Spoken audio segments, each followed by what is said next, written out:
Hi friends, gulab jamun எப்படி செய்யலான்னு பார்க்கலாம். குலாப் ஜாமுன் மிக்ஸ் ஒரு பாக்கெட் மாவு எடுத்திருக்கேன்.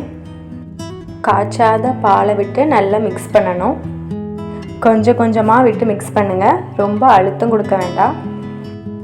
இந்த அளவுக்கு மிக்ஸ் பண்ணதும் ஒரு ஸ்பூன் நெய் விட்டு லைட்டாக மிக்ஸ் பண்ணிவிட்டு ஒரு 15 நிமிஷம் அப்படியே வச்சுருங்க. 15 நிமிஷத்துக்கு அப்புறம் நம்ம மாவை பால் மாதிரி உருட்டி எடுக்கலாம். மாவு கையில் ஒட்டாமல் இருக்கிறதுக்கு உள்ளங்கையில் கொஞ்சமாக நெய் தடவிக்கலாம். உள்ளங்கையில் கொஞ்சம் அழுத்தம் கொடுத்து நம்ம உருட்டும் போது வெடிப்பு இல்லாமல் வரும். அடுப்பை மீடியம் ஃப்ளேமில் வச்சு நம்ம உருட்டி வச்சுருக்கிற பால்ஸ் எல்லாத்தையும் பொரிச்சு எடுக்கணும். நல்லா ப்ரௌன் கலரில் வர மாதிரி.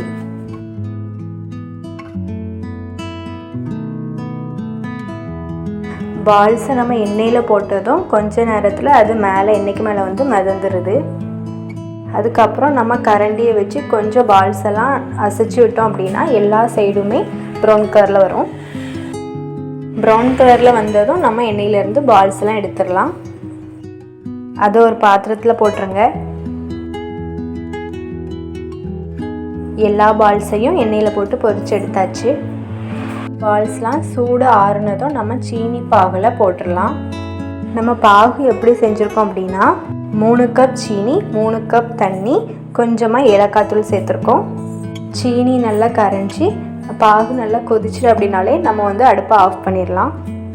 பாகு வந்து குலோப் ஜாமுனுக்கு தண்ணி மாதிரி இருந்தாலே போதும். சீனி பாகு ஆறுனதும் நம்ம பொரிச்சு வச்சுருக்கிற பால்ஸை சேர்த்துக்கலாம். 2 மணி நேரம் பாகில் ஊற வச்சோம் அப்படின்னா நல்லா சாஃப்டான ஜூஸியான குலோப் ஜாமுன் ரெடி.